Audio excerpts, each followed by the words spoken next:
Boa noite, irmãos. Graça e paz. Então vamos começar aí a nossa segunda aula sobre a doutrina dos anjos. Então, se você se lembra da segunda-feira passada, o último assunto que nós tratamos dentro das funções dos anjos, eu comecei falando primeiro que os anjos não fazem. Então, eu falei que os anjos, eles não são doutrinadores, não aceitam receber adoração, aqueles adoram somente a Deus, né? Também, volta um slide, vê se ele volta para a gente poder relembrar, só um toquinho para a esquerda aí, enquanto o pessoal vai aí. Então, eles não são mediadores, né? Não são intermediários entre Deus e os homens, não devem ser adorados, eles na verdade são adoradores também, adoram somente a Deus, não pode ser objeto de adoração, não são doutrinadores e não obedecem aos homens, eles não acatam ordens de pessoas, eles obedecem somente a Deus. Então agora na continuidade nós vamos ver o que os anjos fazem, as funções de fato dos anjos. Você que já está com o livro, você pode abrir na página 43, que é a continuação. Então, o primeiro, glorificam somente a Deus, já tem a ver com não recebem adoração, né? Que eu já comentei. Na sequência, são portadores de mensagens divinas. Então, aqui eu coloquei como exemplo, Zacarias 1, versos 8 a 12, diz assim: durante a noite tive uma visão. Apareceu na minha frente um homem montado num cavalo vermelho. Ele estava parado entre as murtas num desfiladeiro. Antes dele havia cavalos vermelhos, marrons e brancos. Então perguntei: quem são estes, meu senhor? O anjo que estava falando comigo respondeu: eu lhe mostrarei quem são. O homem que estava entre as murtas explicou: são aqueles que o Senhor, que Deus, enviou por toda a terra. E eles relataram ao anjo do Senhor que estava entre as murtas: percorremos toda a terra e a encontramos em paz e tranquila. O texto prossegue, é um dos exemplos aqui que um anjo é enviado por Deus para trazer uma mensagem. Temos mais conhecidos textos do livro de Daniel, também tem aqui na sequência Zacarias 2, outro texto que um anjo vem trazer uma mensagem. Eu vou pular, depois vocês podem ler em casa. E aqui, por exemplo, Daniel 9, versos 21 a 23, a profecia das 70 semanas é mais um exemplo. O texto diz assim, Daniel falando: enquanto eu ainda estava em oração, Gabriel, o homem que eu tinha visto na visão anterior, veio voando rapidamente para onde eu estava, à hora do sacrifício da tarde. Ele me instruiu e me disse: Daniel, agora vim para dar-lhe a percepção e o entendimento. Assim que você começou a orar, houve uma resposta que eu lhe trouxe, porque você é muito amado. Por isso, preste atenção à mensagem para entender a visão. E também em Daniel 8, eu coloquei aqui na sequência, eu não vou ler tudo, mas é um outro exemplo de passagem em que Deus manda um anjo trazer uma mensagem divina. Essa, eu acho que é a função mais básica dos anjos, porque, como eu falei na aula anterior, a própria palavra no original grego ou hebraico, malak no hebraico ou ângelos no grego, significa mensageiro, essa palavra que é traduzida como anjo para nós. Então a função principal dos anjos é que eles são mensageiros de Deus. Essas mensagens podem ser informações, podem ser profecias, revelações ou orientações divinas. Muitas vezes os anjos são enviados por Deus para trazer uma orientação prática. Então, faça isso, faça assim, vá para tal lugar. Nós vemos alguns exemplos disso. Por exemplo, olha o que diz aqui na página 45, 2 Reis 1, verso 3. Mas o anjo do Senhor disse ao tesbita Elias: vá encontrar-se com os mensageiros do rei de Samaria e pergunte a eles: acaso não há Deus em Israel? Por que vocês vão consultar a Baal-zebub, Deus de Ecrom? Então esse é um dos exemplos em que Deus manda um anjo. O anjo foi lá falar com o profeta Elias e o anjo disse: vai lá em tal lugar, vai falar com aquele povo, faz isso. Né? Nós vemos também no Novo Testamento anjos dando orientações, por exemplo, para José, para Maria. Aqui na página 46, temos aqui Mateus 2, versos 13 e 14, e também 19 a 21. Deixa eu ver. O começo é na página 45, o finalzinho aqui da página diz assim: depois que partiram, um anjo do Senhor apareceu a José em sonho e lhe disse: levante-se, tome o menino, né, Jesus, e sua mãe Maria, e fuja para o Egito. Fique lá até que eu lhe diga, pois Herodes vai procurar o menino para matá-lo. Então ele se levantou, tomou o menino e sua mãe durante a noite e partiu para o Egito. Depois, versos 19 a 21. Depois que Herodes morreu, um anjo do Senhor apareceu em sonho a José no Egito e disse: levante-se, tome o menino e sua mãe e vá para a terra de Israel, pois estão mortos os que procuravam tirar a vida do menino. Ele se levantou, tomou o menino e sua mãe e foi para a terra de Israel. Então perceba, aqui nós temos dois exemplos bem claros de anjos sendo enviados por Deus para dar orientações práticas para as pessoas. Primeiro ele fala ali para José: pegue ali Jesus e Maria e vai para o Egito, porque Herodes está matando todas as crianças. Depois que Herodes já tinha morrido, o anjo aparece de novo para José e fala: agora você já pode voltar para Israel, porque o Herodes, o pessoal que estava matando os meninos, também eles já morreram. Esses são alguns exemplos de orientações divinas trazidas por anjos. Eles também executam punições divinas. Olha o que está escrito lá em Atos 12, verso 23, diz assim: visto que Herodes não glorificou a Deus, imediatamente um anjo do Senhor o feriu e ele morreu comido por vermes. Então esse é um dos exemplos aqui que Deus envia um anjo para executar uma punição divina. Segundo a Reis 19:35 diz assim: naquela noite o anjo do Senhor saiu e matou 185.000 homens no acampamento assírio. Quando o povo se levantou na manhã seguinte, o lugar estava repleto de cadáveres. Então esse é mais um dos exemplos em que Deus envia um anjo, ou mais de um em algumas situações, para executar punições divinas numa determinada situação. E aqui eu coloquei outros exemplos, depois você pode ler em casa, 2 Samuel 24, 1 Crônicas 21. A citação que Paulo faz em 1 Coríntios 10, verso 10, onde ele diz: alguns deles se queixaram e foram mortos pelo anjo destruidor, se referindo ali àquela morte dos israelitas que ocorreu no deserto, durante aquele episódio que eles começaram a reclamar e houve aquela rebelião. E no livro de Apocalipse nós vemos isso de forma mais enfática. Então, por exemplo, em Apocalipse 8, versos 2 a 6, fala dos 7 anjos que tem ali as trombetas. E diz assim: e vi os 7 anjos que se acham em pé diante de Deus, e a eles foram dadas 7 trombetas. Outro anjo que trazia um incensário de ouro aproximou-se e se colocou em pé junto ao altar. A ele foi dado muito incenso para oferecer com as orações de todos os santos sobre o altar de ouro diante do trono.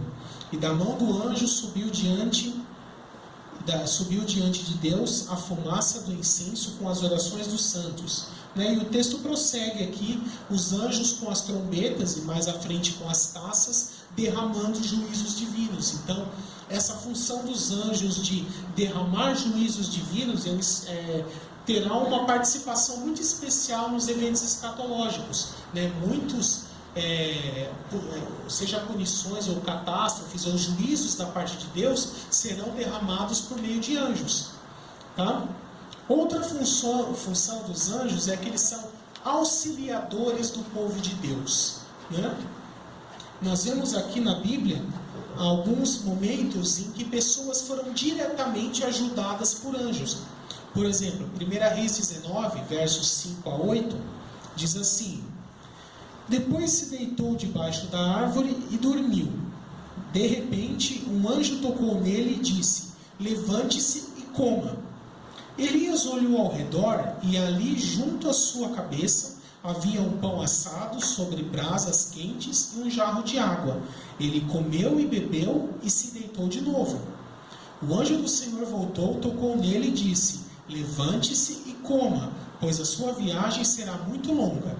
Então ele se levantou, comeu e bebeu.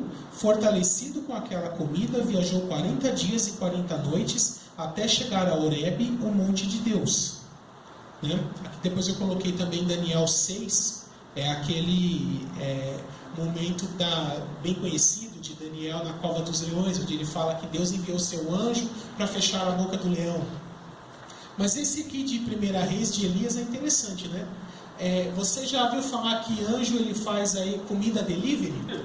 Esse aqui foi um caso, né? O Elias ele estava ali com fome, Deus mandou um anjo levar pão e água para ele, e o anjo chegou lá, né? Agora eu vou parafrasear, de moto lá, encostou a moto, né? Abriu lá o isopor e falou: tá aqui a comida, come e vai. E o Elias folgado comeu e virou para o outro lado e voltou a dormir. Aí o anjo teve que voltar no outro dia, trazer mais comida, comeu de novo, aí que ele criou coragem para ir, né? Então você vê que interessante, Deus manda anjo até para dar comida para quem está precisando, né? E protege os santos. Essa é uma questão interessante, porque ela se relaciona com uma crença muito conhecida, principalmente no meio católico, da crença no... Eu falei em católico e já chega aí.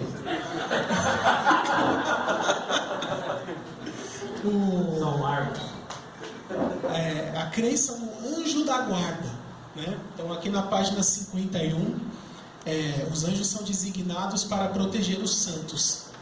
Um texto que fala bastante sobre isso, Mateus 18, verso 10, onde Jesus diz assim: cuidado para não desprezarem um só desses pequeninos, pois eu lhes digo que os anjos deles nos céus estão sempre vendo a face do meu Pai Celeste.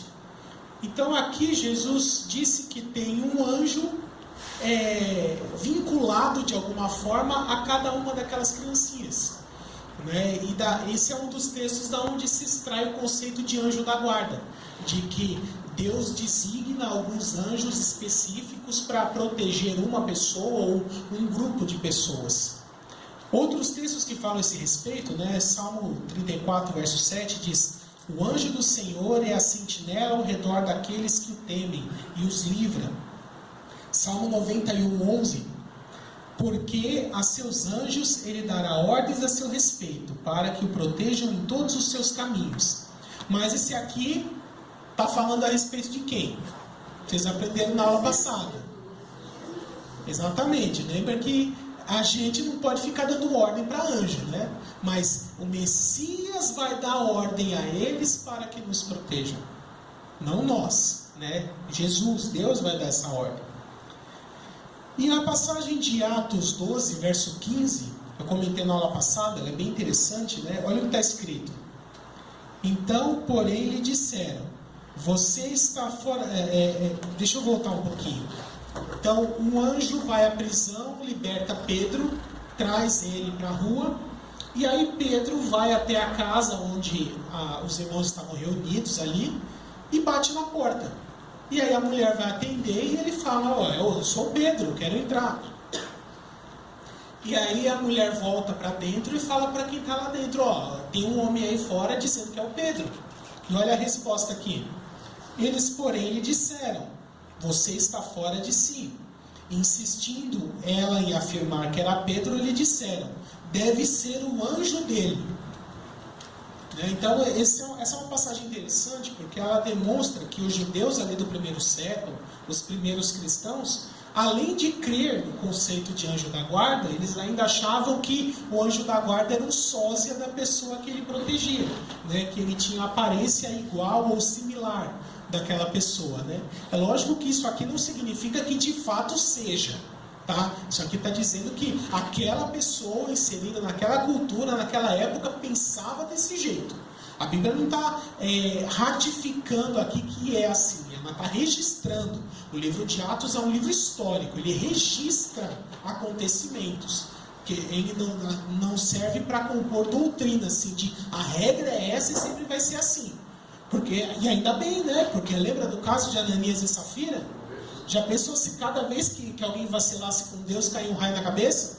Acho que não tinha mais ninguém aqui, nem eu, né? Então, ainda bem que tudo que é registrado em Atos não serve de regra, né? É um registro do que aconteceu. Mas, voltando aqui ao assunto,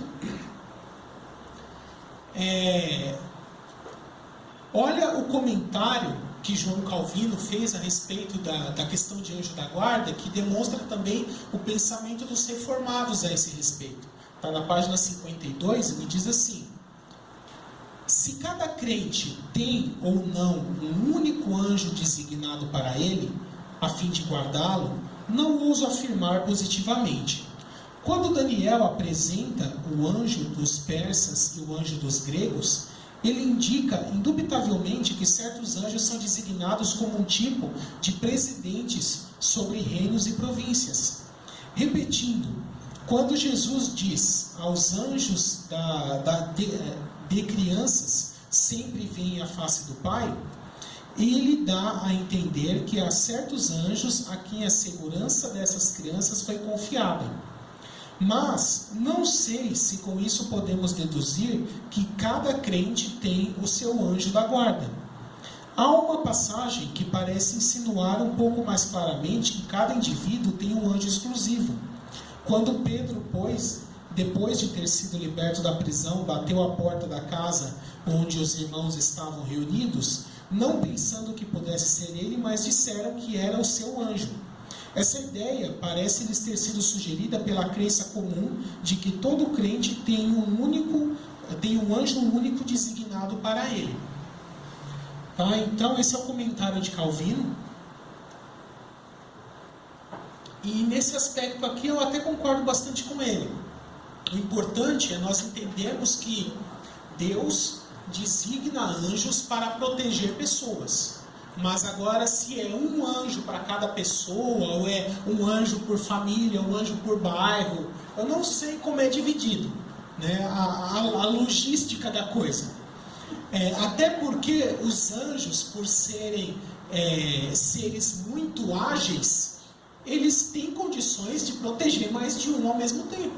Porque são seres espirituais, enxergam o mundo espiritual, são muito ágeis. Então, não precisa ter um anjo para cada um, né? Eu acho que um anjo só daria conta de proteger uns 4, 5, pelo menos. Tá? Então, o conceito é importante entender é esse. Deus designa anjos para proteger pessoas. Agora, a proporção, se é um para cada um, como que é dividido isso daí, a Bíblia não entra em detalhes, tá? Então, pode ser que a crença em anjo da guarda até seja verdadeira. Mas lembre, não adianta nada você querer falar com o anjo da guarda, porque o anjo não vai obedecer você. Ele está seguindo as ordens de Deus. Tá? Ou tentar qualquer coisa desse tipo, né? Até aqui alguma dúvida? Alguém gostaria de perguntar alguma coisa? Não? Tudo tranquilo? Então, prosseguindo. Cooperam com a obra evangelística. Página 53. Eu já falei que os anjos eles não são doutrinadores, ou seja, os próprios anjos, pessoalmente, eles não pregam o evangelho, eles não ensinam doutrina. Mas muitas vezes eles podem ser designados para ajudar alguém a pregar. Ou seja, facilitar uma viagem, um caminho, prover condições, ajudar de alguma forma alguma pessoa para que aquela pessoa consiga pregar. E aí nós vemos aqui em Atos 8 um episódio em que isso ocorreu, ali com Felipe. Um anjo do Senhor disse a Felipe: vá para o sul, para a estrada deserta que desce de Jerusalém a Gaza. Ele se levantou e partiu. No caminho encontrou um eunuco etíope, um oficial importante. Então Felipe anunciou-lhe as boas novas de Jesus. O eunuco respondeu: creio que Jesus Cristo é o Filho de Deus. Assim deu ordem para parar a carruagem. Então Felipe e o eunuco desceram à água e Felipe o batizou. Então, Aqui nós vemos um momento em que Deus designa anjo para poder cooperar com a obra evangelística, né? Orientando uma pessoa, dizendo, ó, vai para tal lugar em tal hora, porque ali vai ter uma pessoa que precisa ouvir o evangelho e é você que vai pregar para ela, né? Então aqui nós vemos no livro de Atos um exemplo de que isso pode ocorrer. Também aqui na sequência do livro diz assim: os anjos foram as primeiras testemunhas da ressurreição de Jesus, orientando os que ouviram seu testemunho a contar aos discípulos que Cristo não estava mais morto, pois havia ressuscitado. E aqui Marcos 16, 5-7 diz assim: entrando no sepulcro, viram um jovem vestido com roupas brancas, assentado à direita, e ficaram amedrontadas as mulheres, né? Não tenham medo, disse ele, vocês estão procurando Jesus, o Nazareno que foi crucificado. Ele ressuscitou, não está aqui. Vejam o lugar onde o haviam posto. Vão e digam aos discípulos dele e a Pedro: ele está indo adiante de vocês para a Galileia. Lá vocês o verão, como ele lhes disse. Então é interessante, né? Por que o próprio anjo não foi lá em Jerusalém? Na cidade, lá na casa onde as pessoas estavam, avisar, ó, Jesus ressuscitou. Porque anjo não é doutrinador, anjo não prega, né? Então, ele ficou lá no túmulo, parado, esperando as pessoas chegarem. E aí, quando as pessoas chegaram lá, que ele falou, ó, tá vendo?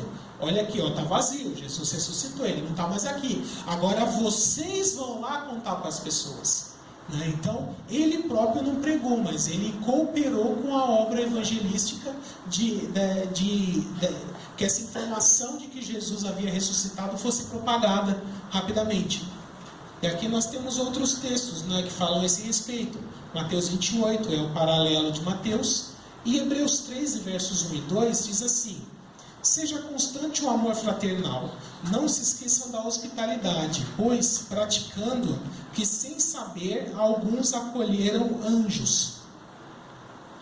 Provavelmente, essa citação do autor aos Hebreus é uma referência àquela passagem de Ló em Sodoma e Gomorra, né? Quando ele recebe os anjos, traz para dentro de casa para proteger, sem saber que eram anjos, né? Mas isso não significa que aquela foi a única vez que isso aconteceu. Pode ter ocorrido outras vezes, né? Por isso que ele coloca aqui no plural, né? Alguns acolheram anjos, né? Então pode ter ocorrido outras vezes esse tipo de coisa. Tá? Então esses são textos que ilustram essa realidade de que anjos também cooperam com a obra evangelística. Outra função dos anjos é conduzir as almas após a morte, seja do salvo ou do não salvo.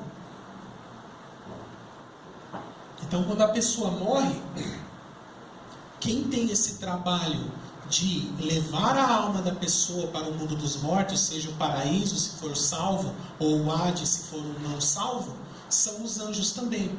Nós vemos a referência disso lá em Lucas 16, verso 22, diz assim: chegou o dia em que o mendigo morreu, e os anjos o levaram para junto de Abraão. O rico também morreu e foi sepultado. Né? Então, esse é um dos textos em que mostram essa função dos anjos de conduzir as almas após a morte para o seu lugar de destino intermediário, seja salvo ou não salvo. E aqui, por último, terão atuação especial nos eventos finais. Né? Nós vemos ali no livro de Apocalipse, e também em outros textos, que os eventos escatológicos terão grandes participações de anjos. Né? Então, por exemplo, aqui, João 1,51. Então acrescentou, né, Jesus falando: digo-lhes a verdade, vocês verão o céu aberto e os anjos de Deus subindo e descendo sobre o Filho do Homem. Aqui é uma das referências dizendo que na volta de Cristo, os anjos também virão junto com ele, haverá essa grande manifestação. Marcos 13, versos 26 e 27 diz: Então se verá o Filho do Homem vindo nas nuvens com grande glória e poder, e ele enviará os seus anjos e reunirá os seus eleitos dos quatro ventos, dos confins da terra até os confins do céu. Também em Marcos 13, versos 49 e 50, diz assim: assim ocorrerá no fim desta era. Os anjos virão, separarão os perversos dos justos, e lançarão aqueles na fornalha ardente, onde haverá choro e ranger de dentes. Em Mateus 16, 27, pois o Filho do Homem virá na glória de seu Pai, com os seus anjos, então recompensará a cada um de acordo com o que tiver feito.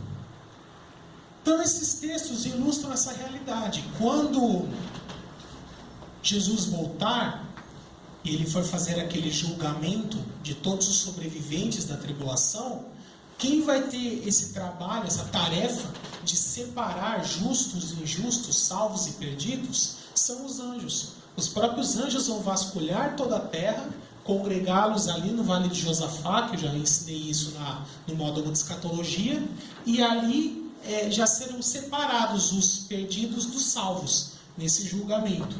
Tá? E aqui na sequência tem outros textos, tem o texto de 2 Tessalonicenses 1, que vai falar desse mesmo assunto também.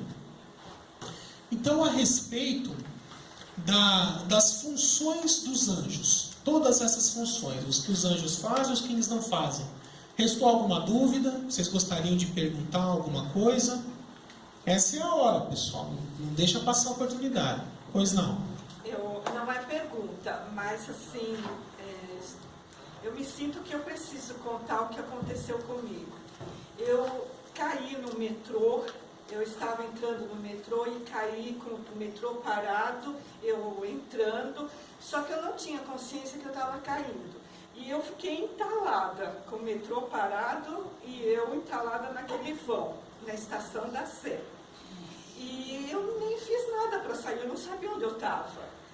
Então veio dois homens grandes e eles não falavam nada, eles se olhavam entre si e olhavam para mim. E um foi de cada lado, me puxou, me colocou dentro do metrô, minha bolsa caiu distante, ele colocou a bolsa dentro do metrô, fechou a porta, isso é fração de segundos, fechou a porta, eu olhei e não tinha ninguém na estação, né? Então, eu senti que o anjo me protegeu.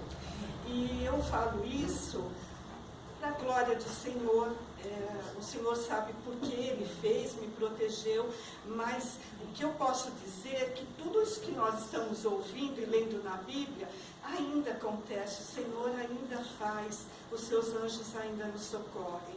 Então eu estou dando esse testemunho para a honra e glória do Senhor, porque eu recebi essa graça. No seu caso, acho que teve que acabar vendo os anjos, porque senão você ia achar que você está flutuando, né? Sim, então, a sensação era flutuar. Mas quantas vezes nós temos livramentos e a gente nem percebe, né? Então, os anjos estão sempre atuando aí, seguindo as ordens de Deus e nos livrando o tempo todo. Só que 99% dos casos a gente não percebe, a gente nem se dá conta. Eu até costumo dizer assim, para a gente glorificar a Deus em toda situação. Então, por exemplo, você acordou de manhã para trabalhar, deu sinal para o ônibus no ponto, o ônibus passou direto, glorifica a Deus, porque foi livramento. Eu já tive experiência disso, do ônibus passar direto, eu pegar o próximo, quando eu chego lá mais na frente do caminho, o ônibus que passou direto estava batido. E eu estava no ônibus seguinte. O relógio não despertou, perdeu o horário, glorifica a Deus por isso. Porque Deus está te livrando de alguma coisa que ia acontecer se você saísse na hora que costuma sair. Faltou no serviço por algum motivo? Glorifica a Deus. Deus está te livrando de alguma coisa. A gente não percebe todos esses livramentos. Às vezes ficou doente, Deus está te livrando também. Porque por causa dessa doença você ficou em casa, e se você não tivesse ficado em casa, tivesse saído na sua rotina normal, alguma coisa teria acontecido. Então, tudo é livramento de Deus. É que a gente não se dá conta dessas coisas. Né? Da mesma forma que a gente não se dá conta dos anjos agindo em nosso favor, seguindo as ordens de Deus. Mas eles continuam agindo. Professor, e eles podem falar com você? Tipo assim, você pode escutar vozes? Eles não fazem isso por iniciativa própria. Eles falam se a missão que Deus deu para eles implica em que eles tenham que falar alguma coisa com você. Por exemplo, quando o anjo apareceu para José, disse: ó, vai para o Egito. Ali ele tinha que falar, não tinha como. Aí escreveu uma cartinha: vai para o Egito. Nada na mão, né? Então, ele não faz assim por fazer, por iniciativa própria. Ele pode vir a falar para alguma pessoa, pode vir a aparecer para alguma pessoa, se a missão que Deus deu para ele implicar em ter que fazer isso para cumprir a missão. Tá? Por isso que a gente não vê toda hora isso aí. Tá? Mais alguma pergunta? Não? Tranquilo? Então, deixa eu ver. 8h25, eu já vou... 8h10. Vai 10, falta 10. Falta 10, a reunião está um pouquinho adiantado, então. O pastor, ele também pode, ele vem disfarçado também, como o nome de anjo, porque o pessoal pensa que é... Isso, agora no próximo, já é o assunto do próximo capítulo, né? Os tipos de anjo, porque quando fala anjo, né, a gente já pensa aquele ser brilhante com aquela bata branca que usa no dia do batismo, aquela auréolazinha dourada, as asinhas, né? Mas... tá vendo? Concordou, né? Para ser anjo tem que ser assim, não, né? Ele é falsificado. Que ele é falsificado. Esse aí é a pintura do Miguel. Mas na verdade, a maioria dos anjos que aparecem na Bíblia em visões nem asa tinha. Você sabia disso? Você pode ver, por exemplo, quando Gabriel apareceu aqui para Daniel. Não fala que ele tinha asas. E é por isso que Daniel fala: viu o mesmo homem que eu tinha visto na outra visão. Aí depois, pela explicação, você sabe que é um anjo. Mas a aparência dele era a aparência de um homem, igualzinha. Não tinha nada na aparência dele que você levasse a crer que ele não era humano. Né? Tipo asas, alguma coisa assim. Então, muitas vezes, anjos podem aparecer sim, com a aparência de uma pessoa normal, e você nem se dá conta que é anjo, né? Não foi o caso lá dos anjos que foram salvar Ló e sua família em Sodoma e Gomorra? Nem eles, nem as pessoas da cidade se deram conta que eram anjos, até o momento em que eles manifestaram ali um poder sobrenatural, né? Mas, se não fosse isso, eles nem saberiam que eram anjos, tá? Então a gente pode estar andando com uma pessoa, conversando com ela, e o cara é um anjo, né? Sim, pode ser, não é impossível. Pode acontecer sim. Tá? Eu assim, quando a gente entra no campo de experiências pessoais, é muito subjetivo, né? Eu acho que Deus dá experiência para cada um ter a sua. A sua não vale para os outros, o outro não vale para você, né? Mas eu já vi relatos, por exemplo, de a pessoa que estava... por exemplo, com o aluguel atrasado, naquele dia ele ia ser despejado, a pessoa estava andando um quarteirão bem longo, que era um muro de uma fábrica, assim, de fora a fora, e de repente, uma pessoa que cruza com ela, para ela e só diz assim, ó: Deus mandou te entregar isso aqui. E ele dá o envelope e era o dinheiro exatamente a quantia do aluguel. E aí ele dá o envelope, enquanto a pessoa para abrir para ver o que tem dentro, a pessoa já seguiu o caminho. Quando ele vira para trás para agradecer, não tem ninguém. Resta metade do quarteirão. Né? O que pensar em situações como essa? Né? Eu não estava lá para ver se é verdade, tá? Foi o que me contaram. Mas pode acontecer, não é impossível. Tá?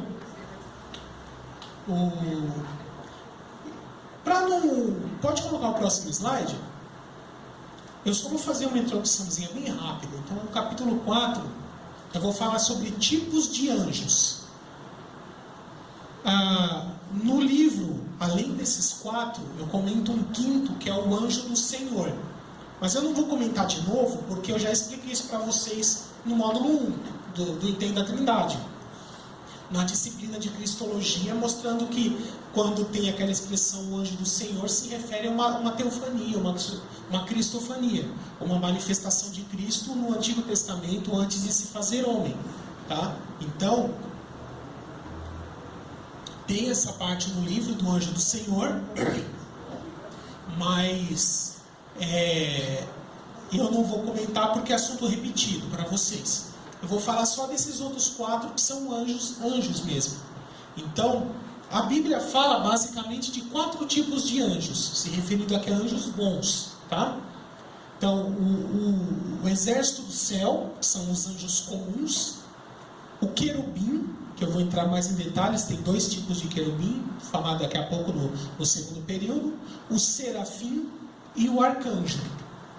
Tá? E o conteúdo do capítulo 4 é explicar com mais detalhes cada um desses 4 tipos, as funções, as aplicações, até a questão da aparência, o que diverge um do outro.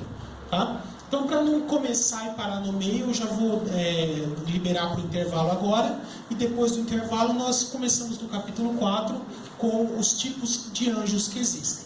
Então vamos lá, capítulo 4, tipos de anjos.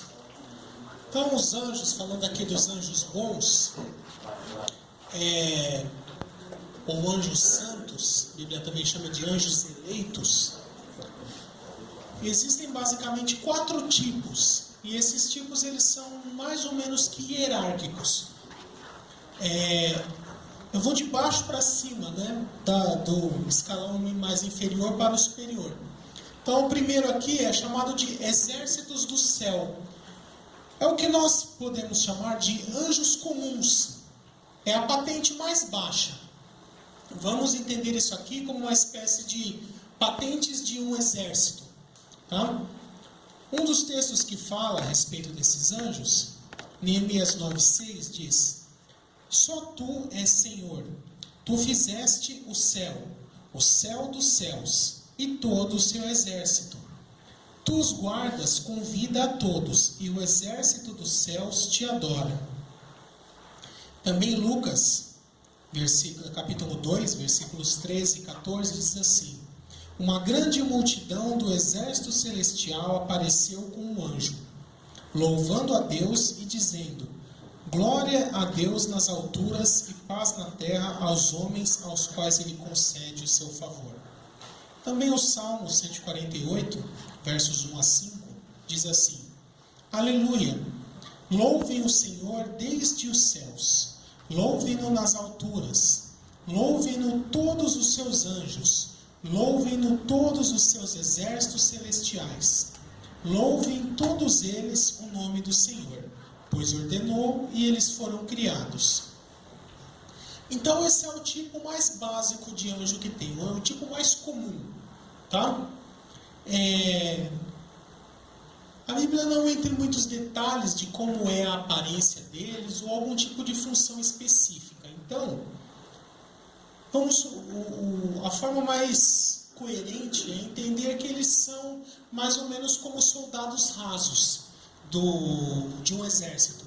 Eles estão debaixo da liderança de anjos com patente maior e são uma espécie de ajudante geral. Eles fazem de tudo. Tá? O segundo tipo, já tem uma função mais específica, é o querubim. É importante... Oi, pois não. Então, eu queria que você me explicasse esse texto que você acabou de ler, ficou claro para mim. Diz assim, olha, uma grande multidão do exército celestial apareceu com o anjo. O exército celestial não é um exército de anjos? Não, é que assim, aqui eu peguei o versículo, só o pedacinho, mas esse aqui é o momento que Jesus nasce. Então, primeiro apareceu um anjo aos pastores, avisar para seguir a estrela, para achar onde o Messias tinha nascido. E aí depois, junto com esse anjo, apareceu o exército celestial cantando, tá? É isso que o texto está dizendo, é que primeiro apareceu só um que foi que deu a orientação para os pastores, e depois eles viram os outros, tá? Então, o segundo aqui, querubim, é importante nós entendermos que esse final em hebraico, ele é sempre plural masculino. Então, em português, a gente acabou cometendo um erro de gramática, né, na hora de traduzir, porque o nome verdadeiro do anjo no singular é querube. Querubim já é o plural. Então, quando a gente fala querubins, pior ainda, nós estamos falando do plural do plural. Tá? Então, na verdade, o nome correto do anjo é querube. Quando a Bíblia fala querubim, ele já está falando no plural. Da mesma forma, o outro tipo é seraf. Quando a gente...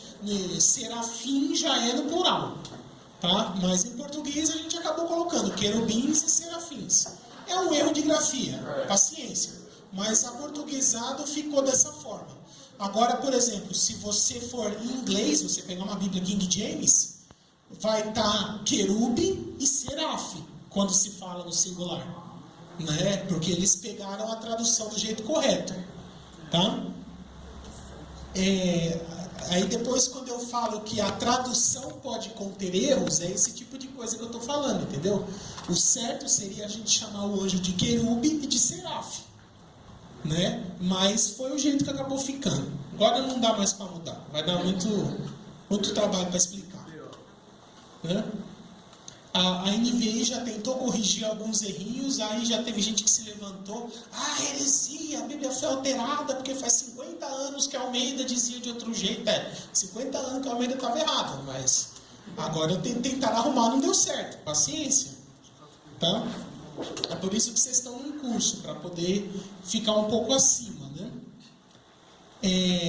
Essa palavra querube, né, que eu coloquei até aqui a forma hebraica, ela significa basicamente guardar, proteger. Então, essa é a função do querubim, né, em português. Ele é um anjo guardião. É um guardião de alguma forma, um guarda, um protetor. Tá?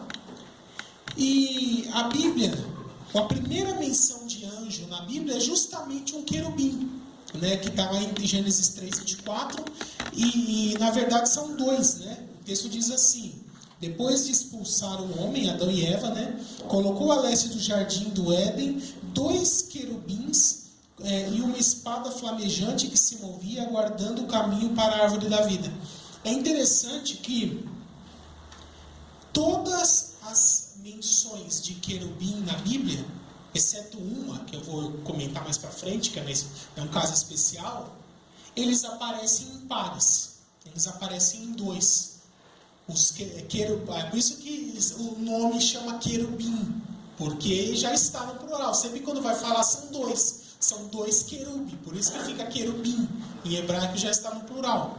Tá? Aqui no caso apareceu 2. Em outros textos, salmos, vocês vão ver a arca da aliança lá também tinha 2. O querubim sempre aparece em pares. Só tem um texto na Bíblia que o querubim aparece sozinho, que eu vou tratar só quando eu for falar dos demônios. Tá? Então aqui ele passa essa ideia de um anjo protetor, um anjo guardião, guarda, um anjo segurança, digamos assim, que está guardando alguma coisa. E na verdade a Bíblia subdivide os querubins em 2 tipos. Tem um querubim, que é esse tipo especial de querubim, que é o que eu chamo de querubim guerreiro, ou querubim soldado, que é aquele que aparece aqui em Gênesis 3. Geralmente ele porta espada, ele tem a aparência de um guerreiro. Mas existe um outro tipo de querubim, que aparece muito nos livros de Salmo e Ezequiel, que é o que eu chamo de querubim cavalo. O que eu quero dizer com isso? Em vários textos, Deus usa querubins como montaria. Então você vê que fala Deus assentado sobre os querubins, o trono dele está sobre os querubins, a carruagem dele é puxada por querubins. Então, vários textos nos sugerem que Deus usa querubins também como montaria, semelhante ao que os homens fazem com o cavalo. Tá? Por isso que eu chamo de querubim cavalo. Tá? Mas isso é só um termo técnico, para você entender a diferença. E esse querubim usado como montaria, ele tem uma aparência diferente. O querubim guerreiro, ele tem uma aparência assim, parecida com o ser humano. O querubim montaria, ele já tem a aparência mais próxima a de um animal. Então, nós vemos aqui, por exemplo, no livro de Ezequiel, ele vai falar com bastante detalhes a descrição de como é a aparência. Eu vou ler alguns textos aqui que vocês vão ver Deus usando querubins como montaria. Né? Então aqui, deixa eu aqui mais para baixo, deixa eu ver. Da segunda metade da página 59, Ezequiel 1,18 diz assim: E a glória do Senhor afastou-se da entrada do templo e parou sobre os querubins.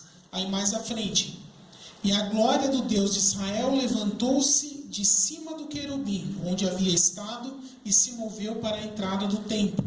Né? Esses são textos aqui dessa página inteira mostrando que os querubins sempre estão bem próximos de Deus.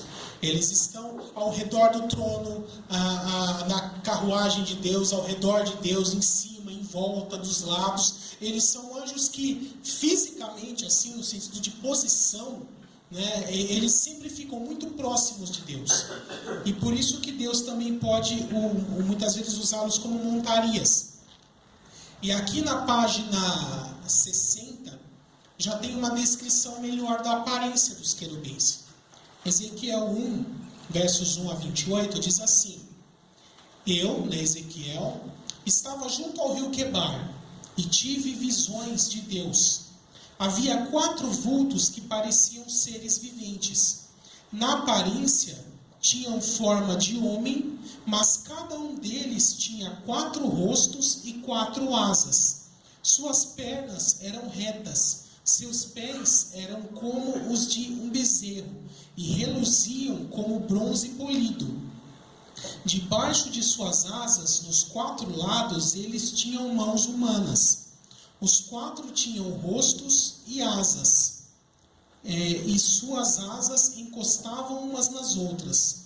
Quanto à aparência dos seus rostos, os 4 tinham o rosto de homem, de leão, de boi e de águia.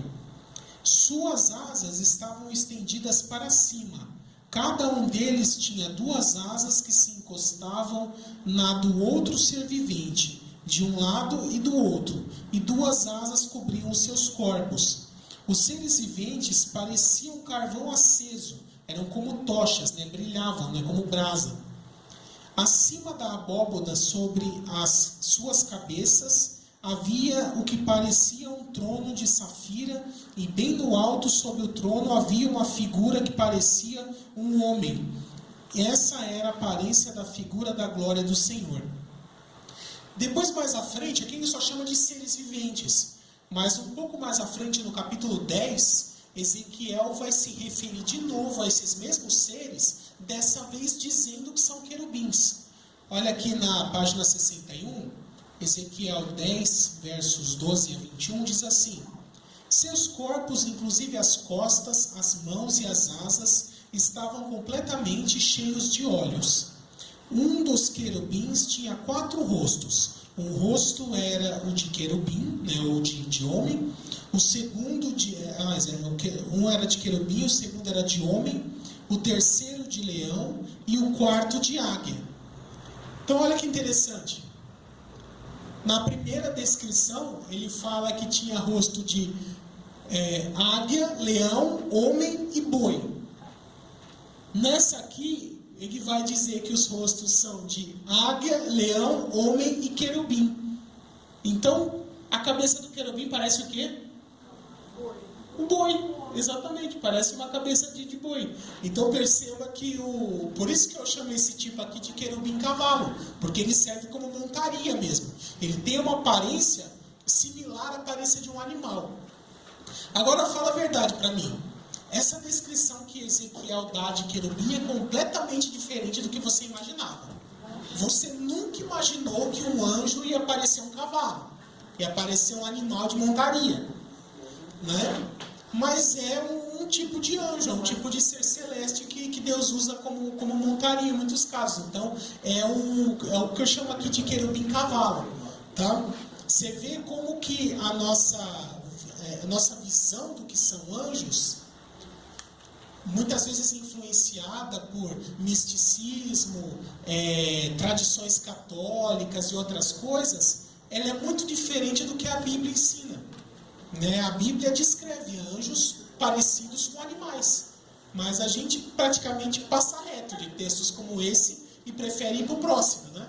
A gente prefere aquele anjo loirinho, de olho azul, bonitinho, com a roupinha branca, né? E não essa coisa estranha com 4 cabeças, né? Mas é a descrição. Não esquece do cabelo cacheado. Cabelo cacheado, miojinho assim, coladinho, né? Então esse é um dos tipos de querubim. O querubim mais comum, o que mais tem, é esse. É o querubim cavalo, montaria. O querubim guerreiro, ele é um tipo raro, um tipo especial, que eu vou tratar daqui a pouco, com mais detalhes. Mas antes disso, eu vou falar primeiro sobre a função do querubim. O querubim, eles estão diretamente associados à glória de Deus. Eles estão próximos de Deus, contemplam a glória de Deus, adoram a Deus, estão em sua presença, servem como montaria para o seu trono, para a sua carruagem, né? Então eles estão assim, a sua função, o seu trabalho está diretamente ligada à pessoa de Deus. Tá? Por isso que eles são anjos guardiões, eles guardam a glória de Deus, guardam a presença de Deus. E é nesse sentido que Deus mandou que Moisés, na hora de fazer a arca, colocasse imagens de 2 querubins na tampa da arca. Né? No sentido, eles não são ali objetos de adoração, eles não são ídolos para serem adorados, eles são adoradores. Eles são figuras de adoradores, anjos adorando a presença de Deus ali na arca.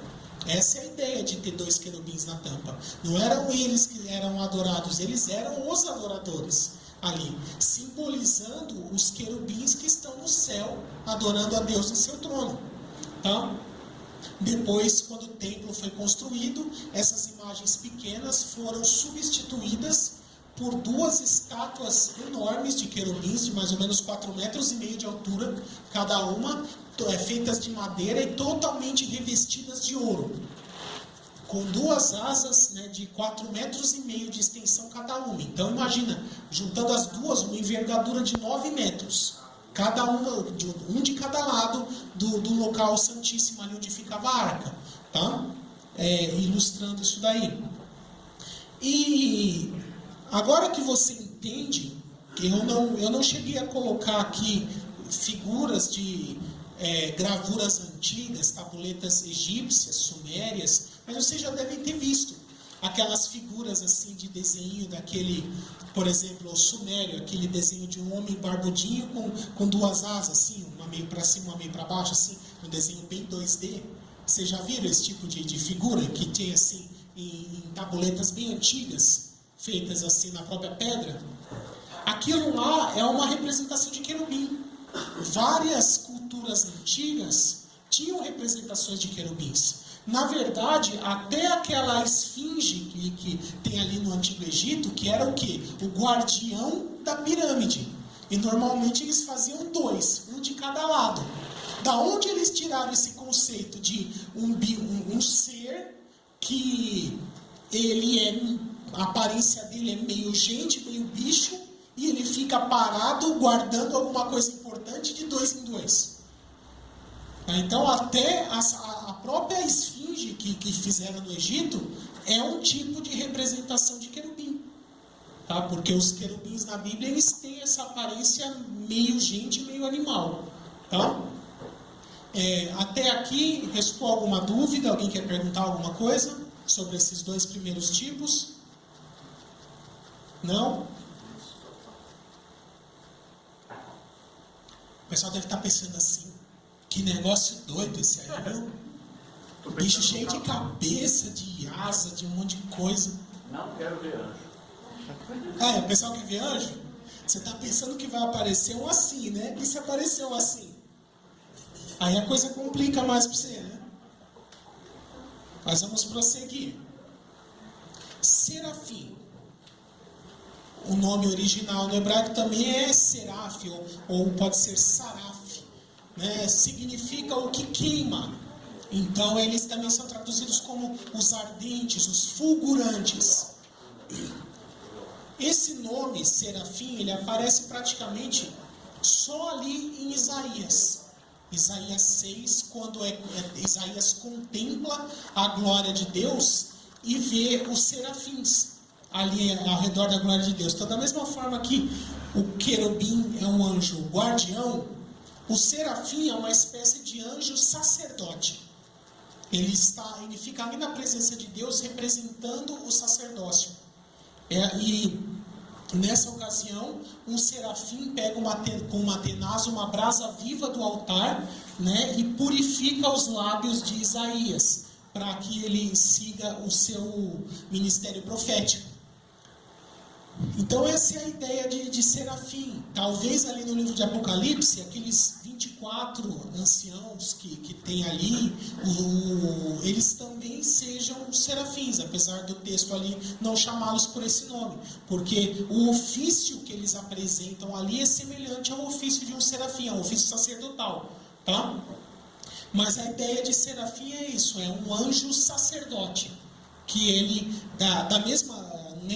nós devemos lembrar que quando Moisés recebeu as instruções de como construir o templo, com o sacerdócio, com tudo, a Bíblia vai dizer que era uma cópia terrestre do que já existia no celestial. Então, se existiu sacerdotes humanos no templo de Jerusalém antigo, é porque de alguma forma isso tem que ter um paralelo no céu. Tá? E essa função do sacerdote lá no tabernáculo celeste é feita pelo serafim. Tá?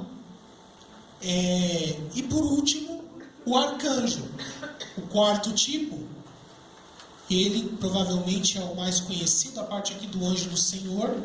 Vocês podem pular porque é assunto repetido, que nós já vimos no módulo 1. Página 76 eu começo a falar do arcanjo. Então, o arcanjo, né, ele vem do grego arquê-ângelos. Arquê no grego significa supremo. E ângelos é anjo. Então, a ideia é isso, é um anjo supremo. Lembrando aqui a analogia de uma hierarquia de exército, ele é a patente mais alta, é como se fossem anjos generais, digamos assim. Tá? E esse nome arcanjo, você só vai achar em textos do Novo Testamento, porque é um termo grego. No Antigo Testamento, eles normalmente são chamados de príncipes, ou de grandes príncipes, príncipes supremos. Tá? Lembre-se que príncipe, principalmente nos textos do Antigo Testamento, não tem exatamente o mesmo sentido que nós temos hoje. Para nós temos meio que o conceito medieval de príncipe, de que príncipe é o filho do rei, né? A palavra príncipe no seu original, ela significa principal.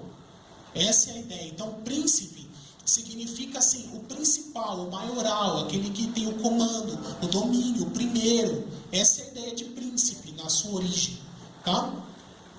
E isso se aplica a esse tipo de anjo. Então, na verdade, quando eu falei do querubim guerreiro, o querubim guerreiro é o arcanjo. O arcanjo, em sua categoria básica, digamos assim, ele é um tipo de querubim, mas ele é um tipo especial de querubim, que é o querubim guerreiro, que vai portar espada, que ele tem um poder acima dos outros, e ele tem missões especiais. Tá? E também no Novo Testamento ele vai ser chamado de arcanjo, mas no Antigo Testamento ele tem o nome de grande príncipe ou príncipe supremo. Tá? E aí nós vamos ver textos aqui como Daniel 12, Daniel 10, Daniel 7, são textos em que vai aparecer essa expressão, príncipe supremos, o príncipe da Pérsia, o príncipe da Grécia. Ali são todas referências a esses anjos de alta patente que no Novo Testamento vão ser chamados de arcanjo. O único, deixa eu achar aqui, o único arcanjo chamado pelo nome, de forma explícita, direta, é Miguel. Mas nós temos base bíblica para ter a certeza de que Miguel não é o único arcanjo. Aonde nós vemos isso? Em Daniel 10:13. Daniel 10:13, deixa eu ver se tem o texto aqui na sequência. Na página 77, 12 e 13. Ele começa dizendo assim: e ele prosseguiu: não tenha medo, Daniel. Desde o primeiro dia em que você decidiu buscar entendimento e humilhar-se diante de seu Deus, suas palavras foram ouvidas, e eu vim em resposta a elas. Mas o príncipe da Pérsia, então olha aqui, um arcanjo que tinha domínio sobre a Pérsia, que era o império que dominava o mundo naquela época, me resistiu durante 21 dias. Então Miguel, olha como ele descreve Miguel na sequência: um dos príncipes supremos, que também pode ser traduzido como um dos primeiros príncipes, veio em minha ajuda, pois eu fui impedido de continuar ali com os reis da Pérsia. Né? Então, se Miguel é chamado de um dos príncipes supremos, significa que existem outros, que ele não é o único. Senão o texto não colocaria no plural, colocaria Miguel, o príncipe supremo. Tá? Esse texto já destrói a heresia de que alguns grupos colocam de que Miguel é Jesus, de que o Miguel seria uma prefiguração de Jesus antes de se fazer homem, né? Porque quando algum grupo diz isso, como por exemplo Testemunhas de Jeová e Adventistas, a primeira coisa que eu leio esse texto e falo: tá bom, quem são os outros iguais a Jesus? Porque se Miguel é Jesus e Miguel é um dos príncipes supremos, quem são os outros iguais a Jesus? Né? Aí eu já ouvi resposta pior, dizer assim: tá, o outro igual é o diabo. Já ouvi isso, o diabo antes da queda era o outro príncipe supremo, por isso que era igual a Jesus. Aí piorou, porque ele atribui divindade ao diabo. Quer dizer que o diabo é tão divino quanto Jesus, só que é mau. Daí você vê que, como a Bíblia diz, abismo chama abismo, né? Tentar remendar fica pior. Então, esse texto aqui nos garante que existem outros arcanjos. Outro nome que se tem, porque lembra que eu falei que é um tipo especial de querubim, o querubim guerreiro? Esse querubim guerreiro também pode ser chamado de querubim ungido. Tá? E aí quem está mais espertinho já deve estar pensando onde eu vou chegar. E o que é unção na Bíblia? É uma capacitação de Deus sobrenatural para realizar uma função específica. Então, esses querubins especiais a quem Deus escolheu, eles foram ungidos para fazer uma tarefa específica. Ou seja, essa patente quem deu foi o próprio Deus, nessa capacitação especial. Por isso que os arcanjos também são chamados de querubins ungidos. Tá? Depois vocês vão ver mais para frente onde isso vai se aplicar, porque por enquanto eu estou falando só de anjo bom. Então aqui na sequência existe uma outra questão polêmica. Será que Gabriel também é um arcanjo? Porque Gabriel é o único anjo além de Miguel que é chamado pelo nome nos textos bíblicos. Nós sabemos que todos os anjos têm nomes, mas os únicos que são citados em textos canônicos, né, porque nos livros apócrifos da Bíblia Católica também tem o arcanjo Rafael. E se você pegar o livro apócrifo de Enoque, do Antigo Testamento, vai falar ali de 7 arcanjos. Tá? Nós não temos como saber exatamente se está certo aquilo, se são realmente todos aqueles arcanjos, se são 7, se são mais, se são menos. Nós só temos a certeza pelo texto bíblico de que existe mais de um. Porque ali Daniel 10:13 coloca Miguel num grupo plural, um grupo que tem outros iguais. Tá? Mas Gabriel tem grande chance de ser sim um arcanjo, até pela importância das missões que ele recebeu. Mas isso fica no pode ser, está em dúvida. Pode ser que seja, pode ser que não. Tá? A Bíblia não fecha a questão quanto a isso. O único que é certeza que é arcanjo é Miguel, chamado pelo nome. Tá? E um outro dito cujo que eu vou tratar mais tarde. o que se perverteu. Tá? A respeito desses outros dois, serafim e arcanjo, restou alguma dúvida? Alguém quer perguntar alguma coisa? Os nomes, então, que falam dos 7 lá, não tem nada a ver. Então, a origem desses nomes, eu acho que eu até coloquei todos os 7 aqui, né? Que página que tá? Dá uma força aqui. Miguel, Gabriel, Remiel, Raquel, Saracael e Rafael e Uriel. Certo. Então, esses nomes, eles são extraídos do livro apócrifo de Enoque, também chamado o livro dos segredos de Enoque, né? É um livro que já existe há muito tempo, ele é antigo, no primeiro século, na época de Jesus, ele já existia.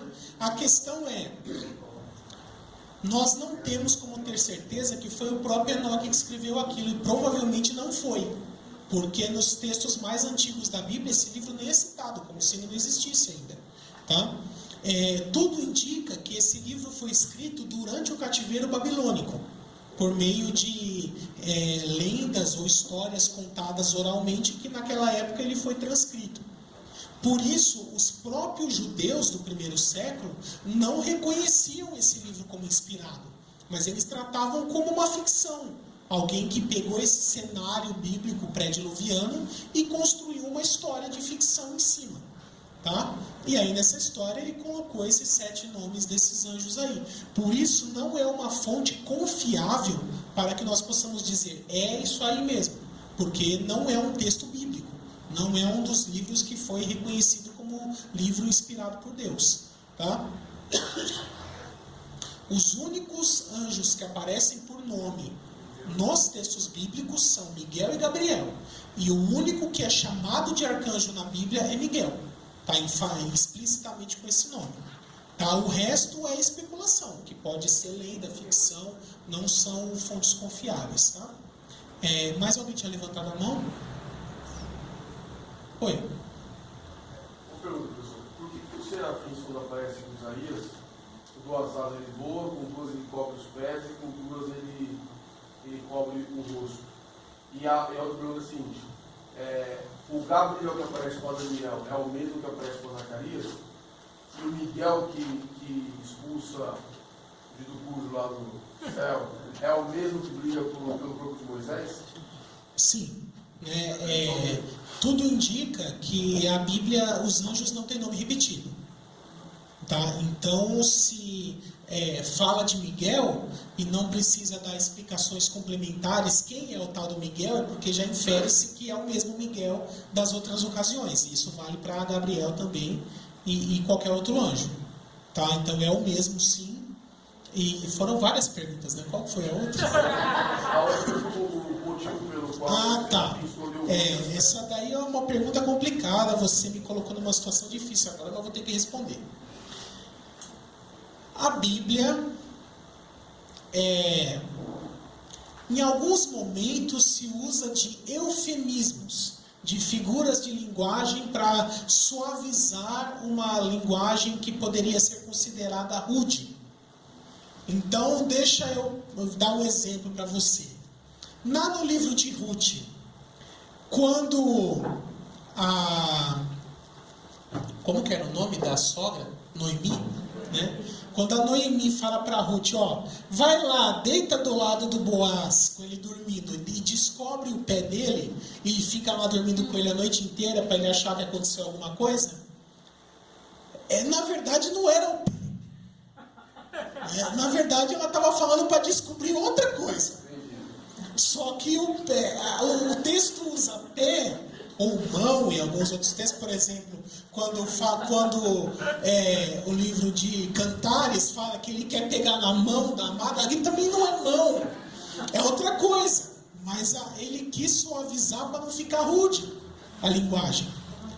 Da mesma forma, quando fala que tinha que colocar a mão debaixo da coxa do homem para fazer o juramento, também não era coxa, era outra coisa, mas ele não podia falar o que era, que a linguagem era rude. Então acho que vocês já estão me entendendo. Então quando fala ali que o anjo com 2 asas vai cobrir o pé, não era o pé, é porque o anjo estava pelado. Então ele estava usando as asas para cobrir o corpo, para não ficar pelado. Entendeu? Agora, acho que ficou bem claro. Acho que eu não preciso entrar em mais, não preciso desenhar. Né? Oi. Tem uma certa hierarquia disso, né? Mas Sim. assim, é hierarquia em questão de poder, um é mais poderoso que o outro, ou o arcanjo manda no serafim, que manda no serafim? Os dois. É poder e autoridade. Tá? Então a lógica é essa mesmo. O arcanjo é o mais poderoso, depois vem o serafim, né? E aí o querubim, e o mais baixo de todos são os exércitos celestiais, os anjos comuns.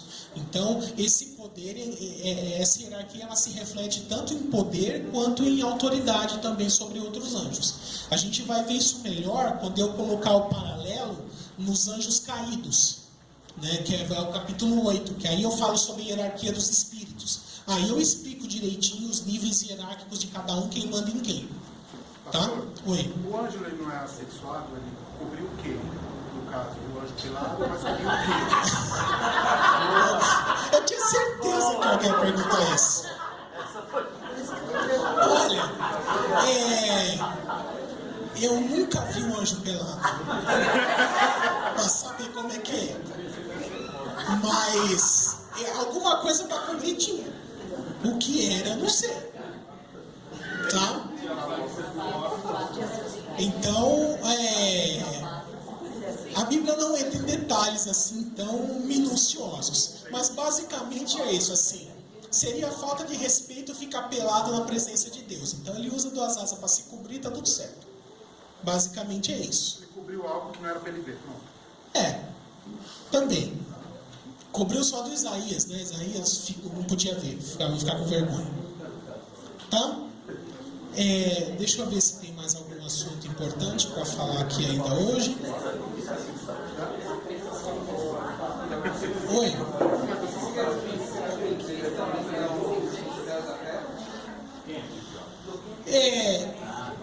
Olha, tudo indica que a maioria dos anjos, assim, que fica vindo aqui na Terra, que traz orientação, anjo da guarda, essas coisas são os anjos comuns, o exército do céu.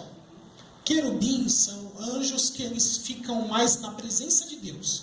Então eles são adoradores, eles são montaria, eles ficam sustentando o trono de Deus, a carruagem. Então normalmente eles não vêm aqui para a Terra. Eles têm um serviço meio que exclusivo, né? O serafim também, ele é um anjo sacerdote. Então ele fica lá no tabernáculo celeste oferecendo esse ofício sacerdotal. E o arcanjo, ele vem para a terra, mas em situações específicas. Geralmente ele é anjo de guerra. Então quando é a hora que o bicho vai pegar, digamos assim. Por exemplo, apesar do texto não dizer isso explicitamente, tudo indica que aquele anjo que matou 185 mil homens do exército assírio em uma noite era um arcanjo. Tá? Porque os únicos anjos que a Bíblia fala que portam espadas são arcanjos. Os outros não menciona deles portando espada nem nenhum tipo de arma. Tá? Então, quando o anjo é guerreiro, que o negócio é batalha, geralmente é arcanjo. Tá? Oi. Na morte daquela do Tessá, seria um arcanjo também? Não dá para saber, porque a Bíblia não fala isso explicitamente, e a Bíblia não fala nem de aparência dele, como ele age, nada, né? Ele foi de uma forma invisível, só foi passando e pegando as almas, digamos assim, dos primogênitos e levando embora. E como é função dos anjos conduzir as almas das pessoas que morrem, teoricamente qualquer anjo podia ter feito isso. Lembrando que o poder do anjo vem muito mais delegado da parte de Deus, da missão que ele recebe, e não dele próprio. Então qualquer anjo que Deus designasse para isso teria condições de fazer. Tá? Mais alguma pergunta? Alguma dúvida? Aproveita que a aula de anjos termina aqui. Na próxima aula a gente vai falar sobre demônios já. A respeito desse anjo da morte, eu ouvi dizer também que poderia ter sido até um demônio. Deus mandou o demônio lá para Olha, impossível não é. mas eu acho improvável. Porque, considerando ali o relato do livro de Jó, quando Deus manda, até o diabo obedece. Né? Mas eu acho improvável. Porque o pessoal relaciona muito com morte, né? Anjo da morte e tal, tem que ser malvado porque é da morte. Então o anjo que matou 185 mil também tinha que ser super malvado, porque ele matou gente pra caramba, né? Não necessariamente. Então mesmo anjos bons também dão punições divinas em alguns momentos, né? Tá? Professor, eu queria também falar que quando o Saul é perturbado, o texto diz lá que é o espírito maligno enviado por Deus. Sim. O hebraico, ele é uma língua pobre, num certo sentido. Como ele é uma língua muito primitiva, ele tem poucas palavras. E aí acaba, muitas vezes, para se expressar, ficando um pouco limitado.